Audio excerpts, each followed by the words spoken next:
वार्षिक पाठ्य योजना जिसमें कक्षा 8 विषय भौतिक विज्ञान कालांश दिनांक प्रकरण वायु प्रदूषण कम करने की वैज्ञानिक तकनीक अवधि 35 मिनट। इसके बाद विद्यालय का नाम जिसमें आप इंटर्नशिप कर रहे हो या वार्षिक पाठ्य योजना का प्रस्तुतिकरण कर रहे हो। इसके बाद शिक्षण उद्देश्य जिसमें आपको दो कॉलम बनाने, पहला शिक्षण उद्देश्य और दूसरा अपेक्षित व्यवहारगत परिवर्तन। जिसमें पहला उद्देश्य ज्ञान, जिसमें अपेक्षित व्यवहारगत परिवर्तन विद्यार्थी वायु प्रदूषण प्रदूषण की परिभाषा का प्रत्यास्मरण कर सकेंगे। विद्यार्थी वायु प्रदूषण से संबंधित तथ्यों का प्रत्याभिज्ञान कर सकेंगे। अवबोध, जिसमें विद्यार्थी विभिन्न प्रकार के प्रदूषण के मध्य पथ पर तुलना कर सकेंगे। विद्यार्थी वायु प्रदूषण को कम करने वाली वैज्ञानिक तकनीकों की व्याख्या कर सकेंगे। अनुप्रयोग, जिसमें विद्यार्थी वायु प्रदूषण को कम करने की वैज्ञानिक तकनीक से संबंधित ज्ञान का दैनिक जीवन में उपयोग कर सकेंगे। दूसरा, जिसमें विद्यार्थी वायु प्रदूषण को कम करने की वैज्ञानिक तकनीक से संबंधित तथ्यों का नवीन परिस्थितियों में उपयोग कर सकेंगे। कौशल, जिसमें विद्यार्थी वायु प्रदूषण को कम करने की वैज्ञानिक तकनीक से संबंधित मॉडल बना सकेंगे। अभिरुचि, जिसमें विद्यार्थी वायु प्रदूषण विषय के प्रति जिज्ञासा प्रवृत्ति विकसित होगी। दूसरा, विद्यार्थी वायु प्रदूषण से संबंधित अधिक से अधिक प्रश्न पूछ सकेंगे। अभिवर्ती, जिसमें विद्यार्थियों का वायु प्रदूषण विषय के प्रति वैज्ञानिक दृष्टिकोण विकसित होगा। सहायक सामग्री, ब्लैक बोर्ड, संकेतक, चार्ट एवं मॉडल। शिक्षण विधि एवं प्रविधि, जिसमें प्रदर्शन युक्त व्याख्यान विधि एवं प्रश्नोत्तर प्रविधि।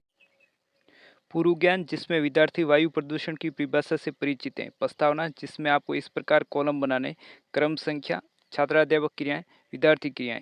जिसमें पहला सवाल, हमारे चारों ओर उपस्थित वायु का आवरण क्या कहलाता है? पर्यावरण। पर्यावरण में कौन कौन सी गैसें उपस्थित होती है? ऑक्सीजन, नाइट्रोजन और कार्बन डाइऑक्साइड।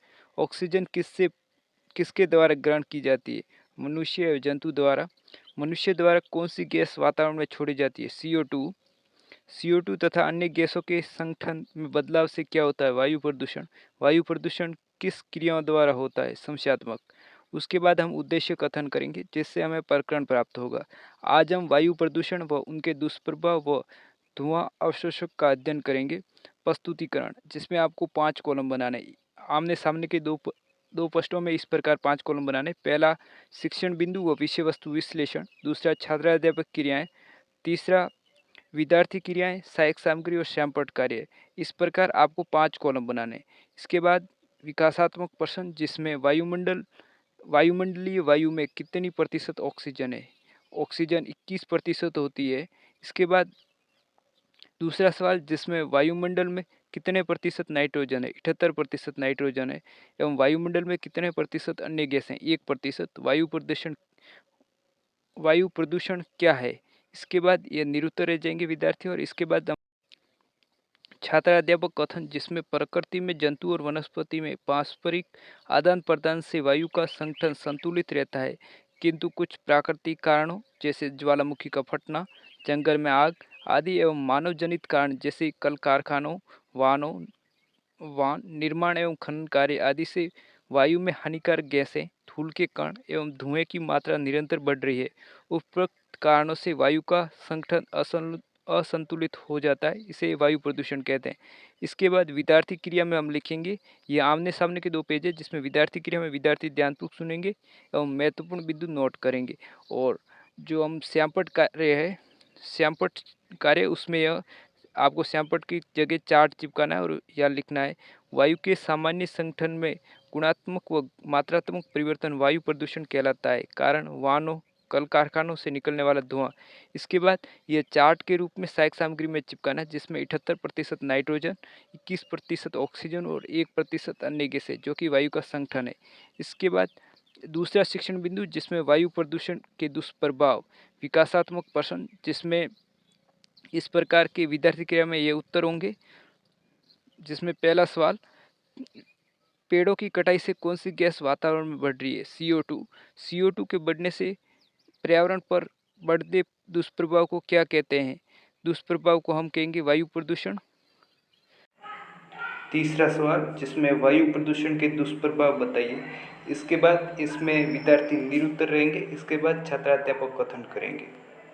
इसमें पेट्रोल व डीजल के अपूर्ण दहन से निकलने वाली कार्बन मोनोऑक्साइड द्वारा रक्त की ऑक्सीजन वाहक क्षमता घट दी जाती है और नाइट्रोजन के ऑक्साइड द्वारा बना धूम, कोहरा, दमा, खांसी, श्वास रोग के रोग उत्पन्न करता है। कारखानों से निकलने वाली सल्फर डाइऑक्साइड, क्लोरीन व नाइट्रस ऑक्साइड द्वारा आंखों में जलन व गले के रोग होते हैं। और SO2 गैस तो पौधों को मर्द कर देती है। यह दुष्प्रभाव है वायु प्रदूषण के। इसके बाद विद्यार्थी क्रिया में विद्यार्थी ध्यानपूर्वक सुनेंगे, महत्वपूर्ण बिंदु अपनी अभ्यास पुस्तिका में नोट करेंगे। और श्यामपट्ट कार्य में क्लोरोफ्लोरोकार्बन CFC कहा जाता है, जिसे एक प्रकार का वायु प्रदूषक है जो रेफ्रिजरेटरों व एयर कंडीशनरों से निकलता है, जो ओजोन का अवक्षय का कारक है।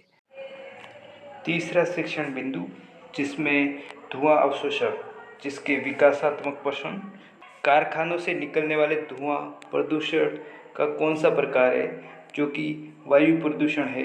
अगला सवाल, जिसमें वायु प्रदूषण कौन कौन से स्रोतों से होता है। वायु प्रदूषण फैक्ट्रियों से, वाहनों से व घरों से निकलने वाले धुएं से होता है। इसके बाद धुआं अवशोषक क्या है। इसके बाद विद्यार्थी निरुत्तर रहेंगे और जिसके बाद हम छात्र अध्यापक कथन करेंगे, जिसमें धुआं अवशोषक एक प्रकार का उपकरण है जो किसी फैक्ट्री या रसोई में धुआं, अप्रिय बदबू, वाष्प, गर्मी आदि को बाहर निकलकर फैक्ट्री या रसोई घर की हवा को साफ करता है। फैक्ट्री में प्रयुक्त धुआं अवशोषक में कई फिल्टर लगे होते हैं जो कि विभिन्न प्रकार की गैसों को फिल्टर करके वातावरण में छोड़ते हैं। धुआं अवशोषक के प्रयोग से वायु संबंधी एवं श्वसन संबंधित बीमारियों से बचा जा सकता है। इसके बाद विद्यार्थी क्रिया में विद्यार्थी ध्यानपूर्वक सुनेंगे, महत्वपूर्ण बिंदु अपनी अभ्यास पुस्तिका में नोट करेंगे। और जो कि सहायक सामग्री, इसमें धुआं अवशोषक का इस प्रकार का चित्र बनाना है। इसके बाद मूल्यांकन प्रश्न, जिसमें वायु की गुणवत्ता में कमी क्या कहलाती है। वायु प्रदूषण, ध्वनि प्रदूषण, भूमि प्रदूषण या जल प्रदूषण। दूसरा, वायुमंडल में कितने प्रतिशत नाइट्रोजन है। तीसरा सवाल, जिसमें पेड़ों की कटाई से कौन सी गैस वातावरण में बढ़ रही है। चौथा सवाल, जिसमें धुआं अवशोषक किसे कहते हैं। पांचवा सवाल, जिसमें वायु प्रदूषण के लिए उत्तरदायी गैसों के नाम लिखिए की जगह आपको बताइए लिखना है। और गृह कार्य, जिसमें वायु प्रदूषण को कम करने के 2 उपाय बताइए की जगह आपको लिखिए लिखना है। इसके बाद पर्यवेक्षक टिप्पणी। आपका बहुमूल्य समय देने के लिए धन्यवाद। जय हिंद।